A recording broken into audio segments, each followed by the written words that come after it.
Hello dear students, welcome back to Learn Physics.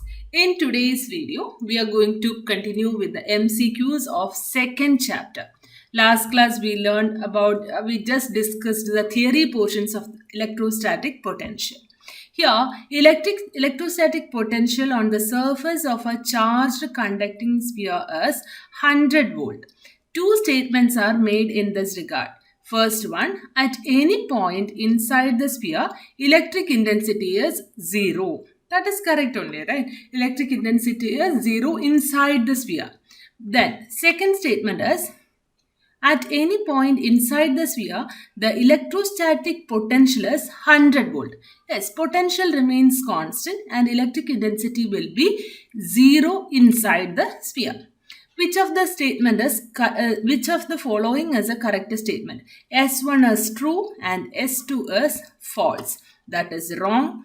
Both S1 and S2 are false. That also wrong.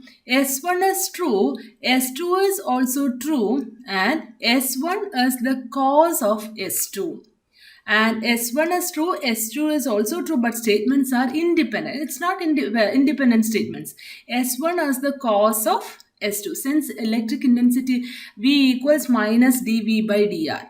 Right, electric field E equals minus dV by negative potential gradient minus dV by dr. So that means if electric field intensity is 0, dV by dr is equal to 0. That means V is a constant.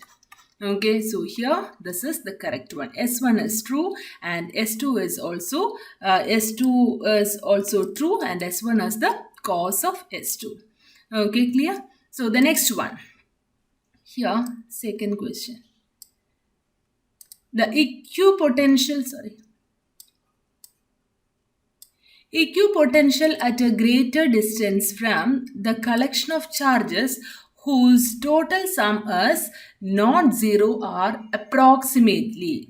Equipotential at a great distance from a collection of charges whose total sum is not zero. If the total sum is not zero, then it will be approximately will be equal to a sphere. It will be for large distance when we are considering, total sum of the charges won't be equal to zero.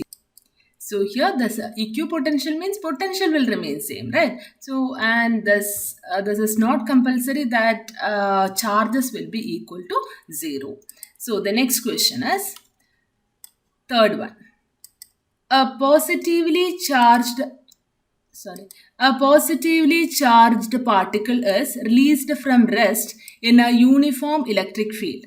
Then the electric potential of charges. See here the question. The options are given like remains constant because the electric field is uniform, increases because the charge moves along the electric field, decreases because the charge moves along the electric field, and fourth one, decreases because the charge moves opposite to the electric field.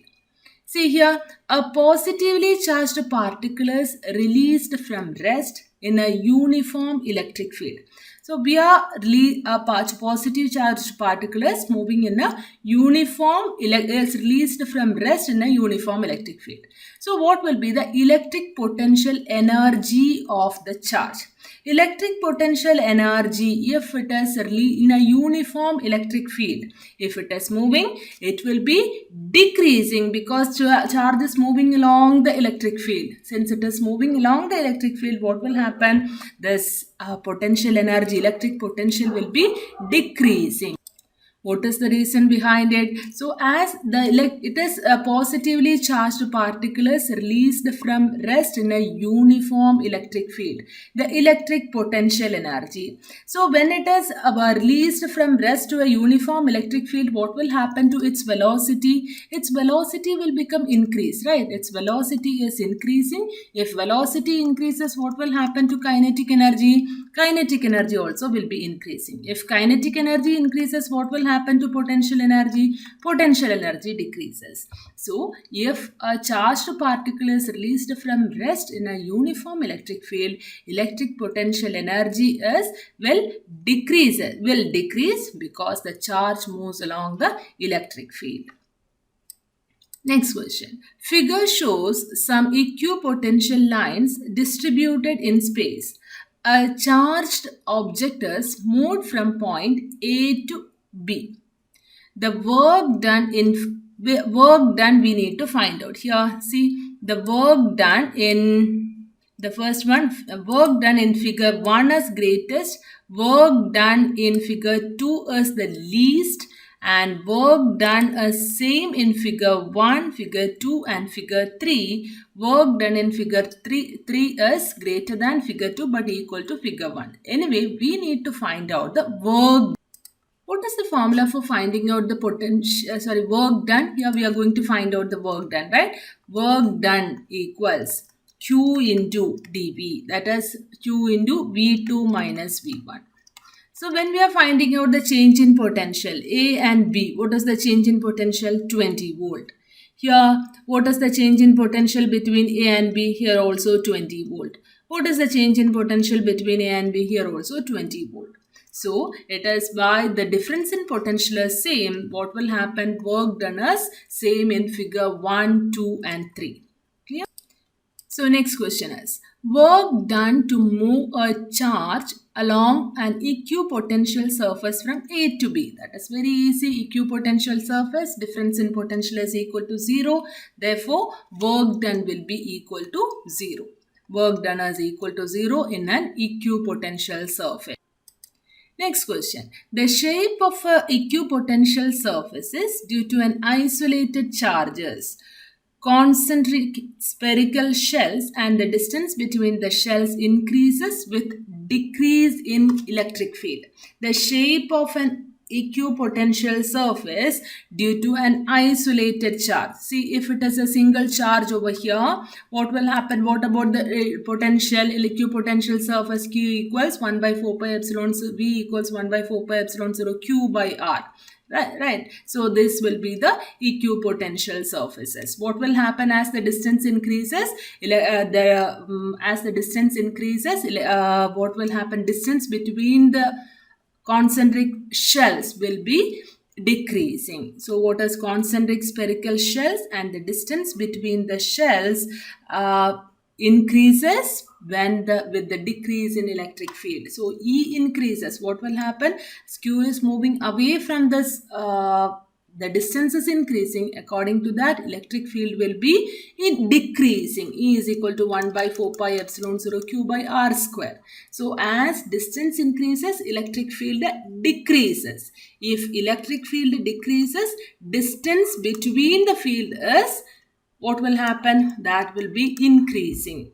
Okay, as electric field decreases, distance between the electric field will be decreasing. The distance between the shells, concentric spherical shells, will be increasing. Next question. Electric potential inside a conducting sphere is. What will be the electric potential inside a conducting sphere? Electric potential remains constant. That was the first question, also says the same thing, right? Electric potential inside the conducting sphere remains constant, but electric field will be equal to 0. Then next question. Electric potential at a point on the equatorial line of an electric dipole is. Electric potential at a point on the equatorial line of an electric dipole. How it will be? It will be equal to 0. Electric potential due to an electric potential at a point on the equatorial line of an electric dipole is equal to 0. Right? It will be the electric potential at a point on the equatorial line of a electric dipole is equal to 0. So here the answer is none of the above. Next question. A capacitor of 4 microfarad is connected as shown in the circuit given. Okay, the internal resistance of the battery is 0.5 ohm. The amount of charge in the capacitor plates will be. So here it is 4 microfarad. We need to find out the what is that charge in the capacitor. Amount of charge on the capacitor plates will be. In 4 microfarad, what will be the charge? How can we find out the charge acting on on the capacitor? So here we can find out the charge on the capacitor plate. For finding out the charge, we require Q equals C into V. Right? So how can we find out V? V equals E minus IR. That formula we know. Right? It is V equals E minus IR. Internal resistance is given as 0.5. For that, we require the current. How can we find out the current? I equals E divided by capital R plus small r. What is the electric field, which is electrostatic field as potential is given as 2.5 EMF. 2.5 divided by the resistances are 2 plus 0.5. Why we are not considering 10 ohm? Because since capacitor is here, no need to consider the charge which is current which is flowing through the 10 ohm resistor. 10 ohm resistor is not required, only 2 is required. So 2 plus 2.5. So here current we will be getting it as 1 ampere. Now potential V equals 2.5 minus 1 into 0.5. So here potential we got it as 2 volt. Now what is the charge flowing through that? Q equals C, 4 into 10 to the 4 microfarad into V is 2 volt, that is 8 volt. This is the charge which is flowing on the capacitor of 4 microfarad. I'll tell you once more. For finding out the charge, Q equals CV. V, how can we find out? V equals E minus IR. From that, current will be equal to E by R plus R. This is how we will be finding out the current. After finding out the current, substitute in the previous value, you will be getting the value of V. And Q equals CV. Clear? Next question is, a parallel plate capacitor is made of two dielectric blocks vertical in series. One of the blocks has thickness D1 and the dielectric constant is K1. The other has thickness D2 and the dielectric constant is K2, as shown in the figure. The arrangement can be thought as a dielectric slab of thickness D1 plus D2 and effective dielectric constant K. Then the value of K we need to find out. How can we find out? See here, parallel plate capacitor is made of two dielectric blocks are there. Okay, so here one dielectric block here and the other one is here. Both are having different dielectric constant. We need to find out the net effective dielectric constant. First, we need to find out this one. We can consider it as it is between the two. What is that? Two capacitors we can consider. If the two capacitors are connected in series, so they are joined together, right? So they are connected in series. What is the effective capacitance? 1 by C1 plus 1 by C2. So what is the capacitance C1? First one, epsilon 0, epsilon R, A by D, right? So K1 is here, epsilon 0 into A divided by D1. And C2, how can we write down? K2 into epsilon 0 A divided by D2. So 1 by C equals 1 by C1 plus 1 by C2. So here D1 by K1 plus D2 by K2, the whole into epsilon 0 A is common, right? Epsilon 0 into A is common for both. So this epsilon 0 A will be coming at the denominator. 1 by we had taken, right? So it is, here we can write it as 1 by epsilon 0. So not here. It is epsilon 0 A will be here 1 by epsilon 0. I can write it as 1 by epsilon 0 A into D1 by K1 plus D2 by K2. This one, while we are D1 K2 plus D2 K1 into K1 K2 epsilon 0 A. This one C equals K1 K2 epsilon 0 A divided by D1 K2 plus D2 K1. Okay, here it is given as D1 plus D2 is equal to D, right? Effective dielectric constant is K. So here we can rearrange it as, so C2 D1 K2 plus D2 K1 divided by epsilon 0 A into K1 K2. This is what we got it for C, right? So effective capacitance we can write it as epsilon 0 A divided by into K1 K2 divided by, what is that? D1 K2 plus D2 K1. What is this d1 k2 plus d1 the d1 k2 plus d2 k1? How can we write down this? So k into epsilon 0 a divided by d1 plus d2. This one we can rearrange it like this. So here the final answer will be, what is this k then? Here k will be equal to k1 k2 divided by d1 k2 plus d2 k1. This is the formula for, see, k1 k2 d1 divided by d2 k1. So here it is d1 k2 plus d2 k1. See, here's a slight variation is there in the final answer, d1 k2 plus d2 k1. This is what it should come here. So the final answer is this one. Clear? So all these questions I had taken from the exemplar question solely for CBSE textbook. Okay dears, so I hope today's video is useful for you, and if you like the channel, please don't forget to subscribe, like and share.